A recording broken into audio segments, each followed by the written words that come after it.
E aí, galera do XP Resolve, sou eu, Sol Diniz, aqui com vocês para mais uma questão de biologia. Vem comigo. Fatores como introdução de espécies exóticas, destruição de hábitats e caça predatória têm como impacto a perda de biodiversidade. Isso tem como possível consequência a redução do potencial para gerar alimentos e produzir medicamentos. Uma medida efetiva para a redução desse impacto é, vamos lá, gente. Quando eu falo de perda de biodiversidade, eu estou falando da perda de organismos que são nativos àquela região, tá?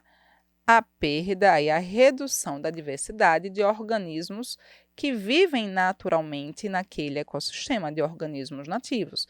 Quando a gente fala de introdução de espécies exóticas, por exemplo, qual é um dos principais impactos das espécies exóticas? Muitas vezes, essas espécies exóticas, ao chegarem a essa região, elas não encontram parasitas, não encontram predadores naturais e acabam se proliferando em excesso. E olha só, causando perda de biodiversidade, porque acabam aí prejudicando as espécies nativas. Quando eu falo na destruição de hábitats, as espécies nativas perdem os hábitats onde conseguem viver. Quando eu falo de caça predatória, eu estou falando da caça de animais que vivem naquela determinada região, ou seja, de espécies nativas daquela região. Então, quando eu falo aqui desses fatores, introdução de espécies exóticas, destruição de hábitats e caça predatória, que tem como impacto a perda de biodiversidade, eu estou falando aqui da perda de organismos nativos, tá?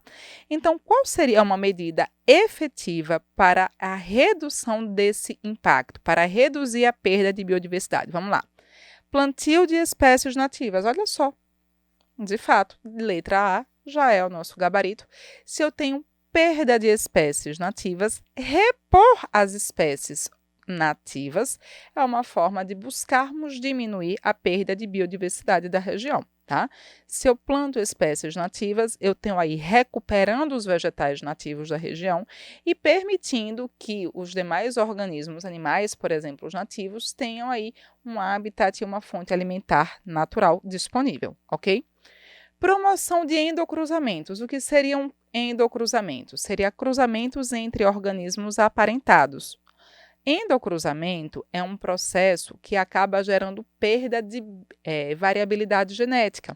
E quando a gente fala de redução de variabilidade genética, isso é um processo que pode contribuir para a perda de biodiversidade e não para que a gente possa reduzir a perda de biodiversidade, ok? Criação de espécies em cativeiro. Se a espécie está em cativeiro, gente, ela não vai estar no ambiente natural. Na verdade, criar espécies em cativeiro pode até mesmo estimular de forma desenfreada, de forma ilegal, a perda de biodiversidade, porque algumas pessoas tendem a querer remover animais do seu ambiente natural de forma ilegal, o famoso aí, tráfico de animais, para criar em cativeiro. Tá, de forma ilegal. Então, isso aqui não ajuda a reduzir o impacto, até porque se está em cativeiro, não estará no ambiente natural. Isolamento de fragmentos de matas nativas. Isolar fragmentos de matas é péssimo em termos de biodiversidade, porque o isolamento de fragmentos de matas nativas tende a gerar uma quebra do fluxo gênico entre os organismos que estão nesses fragmentos separados, uma interrupção do fluxo gênico, o que vai reduzir a variabilidade genética, tendo um impacto negativo no ecossistema, ok?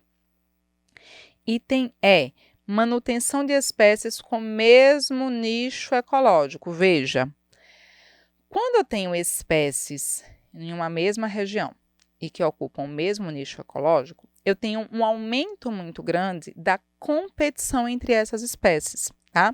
E aí a gente tem um princípio da biologia chamado do princípio da exclusão competitiva de Gauss, que diz o seguinte: se duas espécies distintas estão no mesmo habitat, ocupando o mesmo nicho ecológico, o nível de competição vai ser tão alto que a tendência é ou que uma delas mude o nicho ecológico, então seria inviável permanecerem por muito tempo com o mesmo nicho, ou que uma delas mude de habitat, então a região acabaria perdendo biodiversidade, ou que uma delas aí venha até mesmo a ser extinta, então a região perderia a biodiversidade de novo.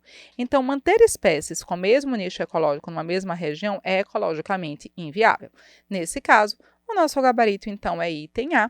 A gente finaliza mais um XP Resolve. Convido vocês a curtirem, compartilharem, comentarem e, claro, a se inscreverem no nosso canal, que aí vocês ficam sabendo das novidades mais rápido.